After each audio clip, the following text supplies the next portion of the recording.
Excuse me. London Bridge is falling down. Jaga Bidi. Hi, beautiful ladies. Hi, gentlemen.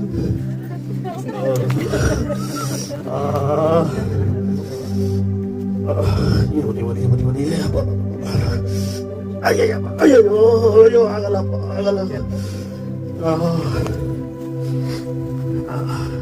ಏನ್ ಮಾಡೋದು?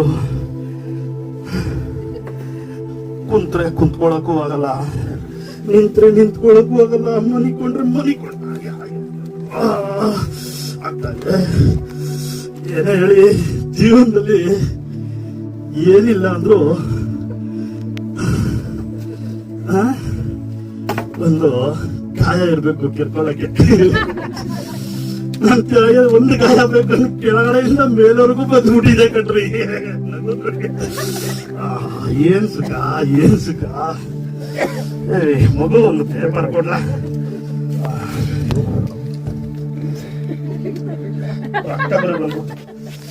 ಅಯ್ಯೋ, ಎಲ್ಲಿ ಅಂತ ಅಂಟಿಸ್ಕೊಳ್ಳೋಣ, ಯಾವುದು ಸಾಲಲ್ಲ.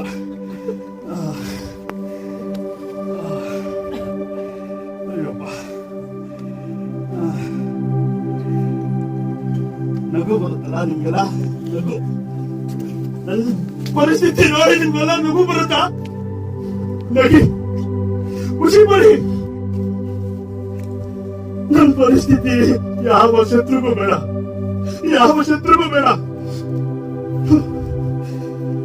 ಅಷ್ಟಕ್ಕೂ ನಾನು ಏನ್ ಪಾಪ ಮಾಡಿದೆ, ನಾನು ಏನ್ ತಪ್ಪು ಮಾಡಿದೆ?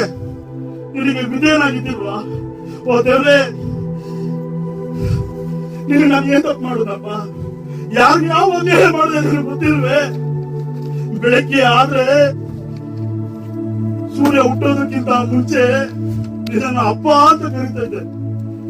ನನಗೋಸ್ಕರ, ನನ್ನ ಮಕ್ಕಳಿಗೋಸ್ಕರ, ನನ್ನ ಕುಟುಂಬಕ್ಕೋಸ್ಕರ ಪ್ರಾರ್ಥನೆ ಮಾಡ್ತಾ ಇದ್ದೆ.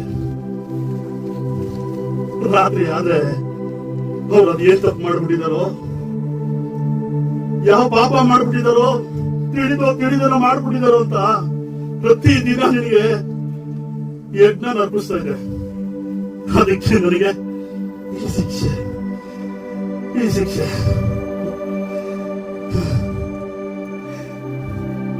ಯಾರಿಗೂ ನೋಯಿಸ್ಬಾರ್ದು. ಇಸ್ರಾಯೇಲ್ರ ಮೂಲ ತಂದೆ ಯಾಕೋಬರೇ, ಅವ್ರಿಗೆ ಅವ್ರ ಹೆಸರೇ ಗೊತ್ತಿಲ್ಲ. ಇಂಗ್ಲಿಷ್ ಅಲ್ಲಿ ಜೇಮ್ಸ್ ಅಂತಾರೆ, ಕನ್ನಡದಲ್ಲಿ ಯಾಕೋಬ್ರು. ಏನೇ ಆದ್ರೂ ತಂದೆಗಳ ಕೆಲಸ ಏನ್ ಗೊತ್ತಾ? ಮಕ್ಕಳು ಮರೆತರು ತಂದೆಗಳು ಮರಿಬಾರ್ದು, ದೇವರನ್ನ ಮರಿಬಾರ್ದು. ಎಷ್ಟು ಚೆನ್ನಾಗಿದೆ ಕಂದ. ಈ ತರ ಪರಿಸ್ಥಿತಿ ಇದ್ರೆ ಯಾವ ಮಕ್ಕಳು ತಾನೇ ಬರ್ತಾರೆ? ಏನ್ ಮಾಡ್ತೀರಾ? ನಿಮಗೆ ನಗು. ನನಗೂ ಇಂಥ ಮುದ್ದಾದ ಮಕ್ಕಳುಗಳೇ ಇದ್ರು ನೋಡಿ. ಈಗ ಬೆಳಕು ಕಾಣ್ತಾ ಇದೆಯಲ್ಲ, ಆ ಕಾಲದಲ್ಲಿ ದೀಪಗಳು ಅಂತಾರೆ. 10 ಮಕ್ಕಳು ನನಗಿದ್ರು. 10 ಮಕ್ಕಳು ನನ್ನ ದೀಪ ತರ, 10 ದೀಪಗಳ ತರ ನನ್ನ ಮನೆ ಬೆಳಗ್ತಾ ಇದ್ರು. 10 ಆಶೀರ್ವಾದಗಳು ಕೊಡ್ತಾ ಇದ್ರು. ಅವರೆಲ್ಲ ನಾವು ಊಟಕ್ಕೆ ಕೂತಾ ಇದ್ರೆ ನನ್ನ ಮನೆ ಅಂಗಳದಲ್ಲಿ ಆ ಮನೆ ಊಟದ ಮನೆ ಸುತ್ತಲೂ ಕೂತ್ಕೊಂಡ್ರೆ ಏನೋ ಒಂದು ಸಂಭ್ರಮ, ಏನೋ ಒಂದು ಹೆಮ್ಮೆ. ಇಡೀ 10 ಮಕ್ಕಳು, ನನ್ನ ಹೆಂಡತಿ, ನಾನು ಕೂತವ್ರನ್ನ ನೋಡ್ತಾ ಇದ್ರೆ ಎಂತ ಸಂಭ್ರಮ, ಎಂತ ಸಂತೋಷ. ಆ ಸಂತೋಷಕ್ಕೆ ಭಾರವೇ ಇಲ್ಲ. ಅಯ್ಯೋ, ಒಂದು ಹೆಮ್ಮೆ, ಒಂದು ಸಂತೋಷ, ಅದ್ರ ಜೊತೆಗೆ ಜವಾಬ್ದಾರಿ ಕೂಡ ಆಯ್ತು. ಸೂರ್ಯನೇ ಬೆಳಗುವಂತವ್ರೆ, ಅವ್ರ ಹೆಸರು ಭಾರತನೇ ಗೊತ್ತಿಲ್ಲ. ರವಿ ಕಲ್ಲವ್ರೆ, ಸೂರ್ಯ ಇಡೀ ಜಗತ್ತನ್ನೇ ಬೆಳಗುವಂತವ್ರು. ತಂದೆಗಳ ಕೆಲಸ ಏನ್ ಗೊತ್ತಾ? ಮಕ್ಕಳ ಕುಟುಂಬದ ಸಂತೋಷವನ್ನ ಕಾಪಾಡ್ಕೊಳ್ಳೋದು.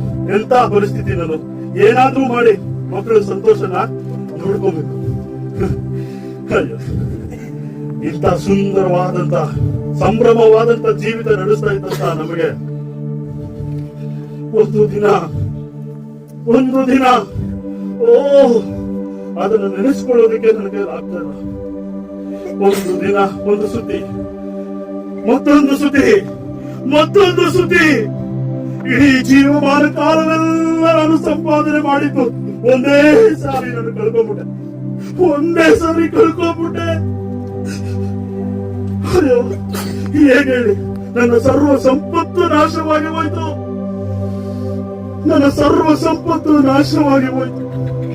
ನನ್ನ ಮಕ್ಕಳು 10 ಜನ ಮಕ್ಕಳು ಒಂದೇ ದಿನ ಆನಂದ ದೀಪದ ಬೆಳಕು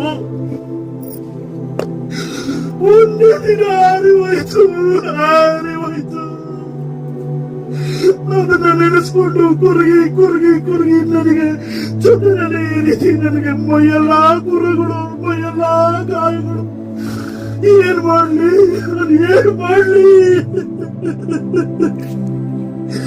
ಯಾವ ವೈರಿಗಳಿಗೂ ಬೇಡ. ನನ್ನ ಪ್ರಶ್ನೆ ಒಂದೇ, ನಾನು ಏನು ತಪ್ಪು ಮಾಡಿದೆ?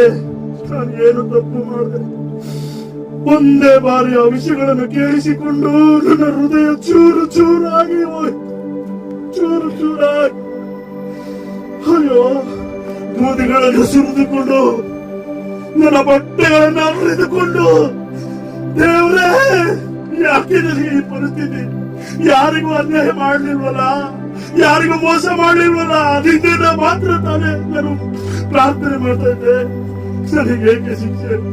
ಕುಳಿತೆ ನನ್ನನ್ನು ಸಂತೈಸುವವರು ಯಾರಿಲ್ವಾ? ನನಗೆ ಸಾಂತ್ವನದ ಮಾತು ಹೇಳುವವರು ಯಾರು ಇಲ್ವಾ? ಒಂದು ಸ್ವರ ಕೇಳಿಸಿತು. ಅಯ್ಯೋ ರೀ, ಏನ್ರಿ ಮಾಡ್ತಾ ಇದ್ದೀರಾ? ಅಯ್ಯೋ, ಇನ್ನು ನಿನ್ನ ನ್ಯಾಯ ನೀತಿ ದೇವರಿಗೆ ಬಿಡ್ಲಿಲ್ವಾ? ಈಗಾರು ದೇವರನ್ನು ದೂಷಿಸಿ ಸತ್ತೋಗ್ಬಿಡು, ಯಾಕೆ ಬದುಕಿದ್ಯಾ? ಅಯ್ಯೋ, ಈ ಮಾತುಗಳನ್ನು ಕೇಳಿಸಬೇಕ ದೇವ್ರೆ, ನಾನು ಇನ್ನೂ ಬದುಕಿಸಿದ್ಯಾ? ಅಯ್ಯೋ, ನನ್ನ ಮನಸ್ಸು ಇನ್ನೂ ಚೂರಾಗಿ ಹೋಯಿತು. ಆದರೆ ನನ್ನ ಮನಸ್ಸು, ನನ್ನ ಹೃದಯ ಬಂದಂತ ಒಂದೇ ಮಾತು, ಯೆಹೋವ ದೇವರೇ ಕೊಟ್ಟನು, ದೇವರೇ ತೆಗೆದುಕೊಂಡನು. ಯೆಹೋವನ ನಾಮಕ್ಕೆ ಸ್ತೋತ್ರ. ಹಲ್ಲೆಲೂಯಾ. ಅಯ್ಯೋ, ಆ ಘಟನೆಗಳನ್ನು ನೆನೆಸಿಕೊಳ್ಳಲು ಮಾತ್ರ ನನಗಿಂತ ಸಾಧ್ಯವಾಗ್ತಾ ಇಲ್ಲ. ಓ, ಎಲ್ಲ ಸರ್ಪಗಳ ರಾಜ ತಂದೆಗಳ ಕೆಲಸ ಏನ್ ಗೊತ್ತೇ? ನಾ ಸರ್ಪಗಳ ರಾಜ ಯಾರು? ನಾಗೇಶ್. ತಂದೆಗಳ ಕರ್ತವ್ಯ ಏನು ಗೊತ್ತೇ? ಅಯ್ಯೋ, ಎಂತ ಕಷ್ಟದ ಸ್ಥಿತಿಯಿಂದ ದೇವರನ್ನ ಕೈ ಬಿಡ್ಬೇಕು, ದೇವರ ಮೇಲೆ ಹತ್ಕೊಳ್ಬೇಕು. ದೇವರು ಕೊಟ್ಟಾಗ ಮಾತ್ರ ನಾವು ಸಂತೋಷದಿಂದ ಇರ್ತೀವಿ. ಅದೇ ನಮ್ಗೆ ಏನಾದ್ರು ತೊಂದರೆ ಬಂದ್ರೆ ದೇವರನ್ನ ದೂಷಿಸ್ಬಿಡ್ಬೇಕಾ? ಇಲ್ಲ, ತಪ್ಪು. ಅಯ್ಯೋ, ನಿಲ್ಲದಕ್ಕೂ ಆಗ್ತಲ್ಲ. ಅದೇ ರೀತಿ ನಾನು ಕೂತ್ಕೊಂಡು ಇನ್ನು ದಿನಗಳು ಕಳೀತಾ ಇದು ಯಾರಿಲ್ವೇ? ಅಯ್ಯೋ, ನಾನು ಚೆನ್ನಾಗಿದ್ದಾಗ ಎಷ್ಟೋ ಆಳುಗಳು ಇವತ್ತು ನನ್ನ ನೋಡಕ್ಕೂ ಯಾರು ಇಲ್ವಾ ಅಂತ ಯೋಚನೆ ಮಾಡುವಾಗ ಆಹಾ, ಸ್ವರ ಬಂತು. ದೂರದ ಊರುಗಳಿಂದ, ದೂರದ ದೇಶದಿಂದ ನನ್ನ ಸ್ನೇಹಿತರು ಬಂದರು. ಆಹಾ, ಓ, ನನ್ನ ಪ್ರಾಣ ಸ್ನೇಹಿತರು ಬಂದು ಇವತ್ತು ನನಗೆ ಒಂದು ಸಾಂತ್ವನ ಸಿಗುತ್ತೆ. ಇಷ್ಟು ದಿವಸಗಳಾಯ್ತಾ ಅವರಿಗೆ ನನ್ನ ವಿಷಯ ತಿಳ್ಕೊಳ್ಳೋಕೆ ಬಂದು ನನಗೆ ಸಾಂತ್ವನ ಸಂದೇಶಕ್ಕೆ ಕೊಡ್ತಾರೆ ಅಂತ ನೋಡಿದ್ರೆ ಅವರು ಬರ್ಬಿಟ್ರು. ತೀರ್ಪು ಬಂದ್ಬಿಟ್ರು. ಏನಂತ ಬರೆದ್ರು ಗೊತ್ತಾ? ಯೋಬ, ಅಯ್ಯೋ, ಇದು ನಿನಗೆ ಬಂದಿರೋ ದೇವ್ರ ಶಿಕ್ಷೆಗಳು, ದೇವ್ರ ಬಿಟ್ಟಿರೋ ಶಿಕ್ಷೆ. ನೀನೇನೋ ಪಾಪ ಮಾಡಿರ್ಬೇಕು. ಹೌದು, ನೀನೇನೋ ಪಾಪ ಮಾಡ್ಬಿಟ್ಟಿದ್ಯಾ, ನೀನೇನೋ ತಪ್ಪು ಮಾಡ್ಬಿಟ್ಟಿದ್ಯಾ.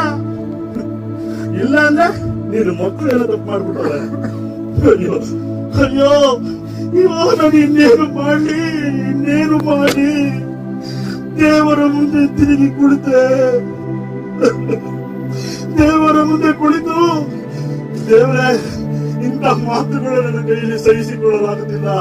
ನನಗೆ ಸಾವಾದ್ರೂ ಬರಬಾರದೆ, ಸಾವಾದ್ರೂ ಬರಬಾರದೆ.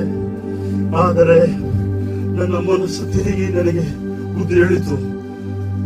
ಪ್ರಪಂಚದಲ್ಲಿ ಯಾರೇನೇ ಮಾತಾಡಿದ್ರು ನಾವು ದೇವರ ಮಾತು, ದೇವರ ವಾಕ್ಯವನ್ನು ಗಮನಿಸಬೇಕಂತ.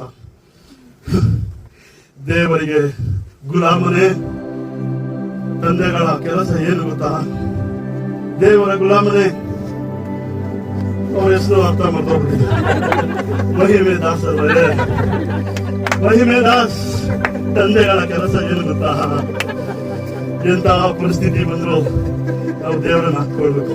ಅದ್ರ ಜೊತೆಗೆ ನಾವು ಎದ್ರು ಜನ ಮಾತಾಡ್ತಾರೆ, ಬಿದ್ರು ಜನ ಮಾತಾಡ್ತಾರೆ.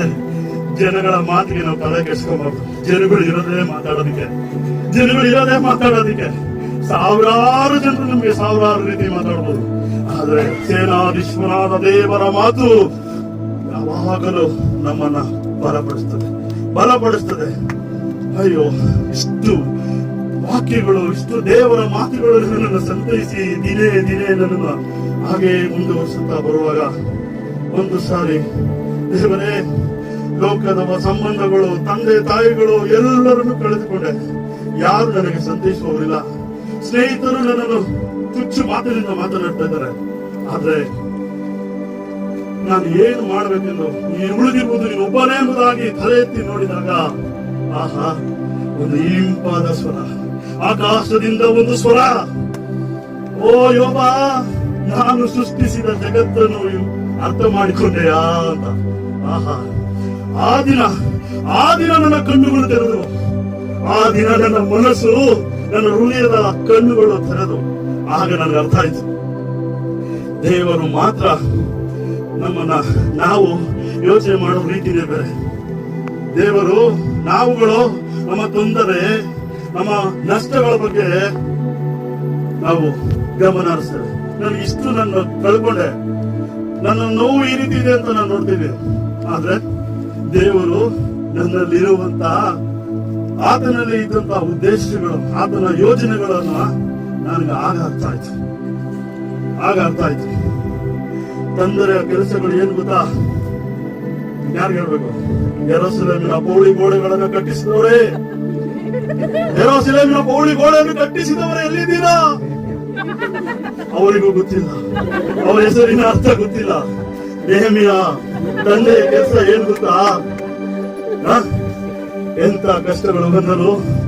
ಕೆಲವು ಬಾರಿ ನಾವು ಹೋಗುವಂತ ದಾರಿಯಲ್ಲಿ ಎಲ್ಲಿಗೆ ಹೋಗ್ಬೇಕು, ಏನ್ ಮಾಡ್ಬೇಕು ನಮಗೆ ದಾರಿ ಕಾಣದಾಗೆ, ಅರ್ಥ ಆಗದೆ ಒಂದು ಸ್ಥಳದಲ್ಲಿ ಎಲ್ಲವನ್ನು ಕಳೆದುಕೊಂಡು ನಾವು ನಿಂತು ಮುಂದಿನ ಸ್ಥಿತಿ, ಮುಂದಿನ ಮಾರ್ಗ ಏನೆಂಬುದಾಗಿ ನಾವು ತಿಳಿಯದೆ ನಿಂತಾಗ ನಮ್ಮನ್ನು ನಾವು ಎಲ್ಲಿಗೆ ಒಪ್ಪಿಸಿಕೊಡ್ಬೇಕು?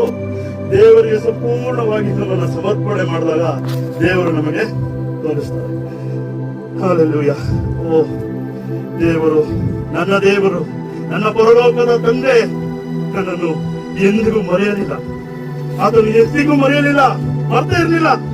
ಆದ್ರೆ ನನ್ನನ್ನ ದಿನ ರೂಪಿಸ್ತಾ ಇದ್ದ, ನನ್ನನ್ನು ಇನ್ನೂ ಬಲಪಡಿಸಿದ. ಆತನು ತಿರುಗಿ ನನ್ನ ಕೈ ಹಿಡಿದು, ಕಂದ ಎಂದು ತಿರುಗಿ ಕರೆದು ನನ್ನ ಮೇಲೆ ಎತ್ತಿದನು. ತಿರುಗಿ ನಾನು ಕಳೆದುಕೊಂಡದ್ದೆಲ್ಲವನ್ನು ತಿರುಗಿ ನನಗೆ ಪುನಃ ಕೊಟ್ಟನು. ಒಂದಲ್ಲ, ಎರಡರಷ್ಟು ಕೊಟ್ಟನು. ನನ್ನ ಆರೋಗ್ಯ ಕೊಟ್ಟನು, ನನಗೆ ಆರೋಗ್ಯ ಸೌಭಾಗ್ಯವನ್ನು ತಿರುಗಿ ಕೊಟ್ಟನು. ನಾನು ಕಳೆದುಕೊಂಡ ನನ್ನ ಮಕ್ಕಳನ್ನು ತಿರುಗಿ ನನಗೆ ಕೊಟ್ಟನು. ದೇವರ ನಾಮಕ್ಕೆ ಸ್ತೋತ್ರ ಉಂಟಾಗಲಿ. ನಿಮ್ಮೆಲ್ಲರಿಗೂ, ಎಲ್ಲ ತಂದೆಯಂದಿರಿಗೂ ಒಂದು ಮಾತು, ನನ್ನಲ್ಲಿ ಇದ್ದಂತ ಒಂದು ತಾಳ್ಮೆ ನಿಮ್ಮಲ್ಲಿಯೂ ಇರಲಿ. ತಕ್ಕ ಕಾಲದಲ್ಲಿ ದೇವರು ಎಲ್ಲರನ್ನು ಮೇಲಕ್ಕೆತ್ತುತ್ತಾನೆ. ಧನ್ಯವಾದಗಳು.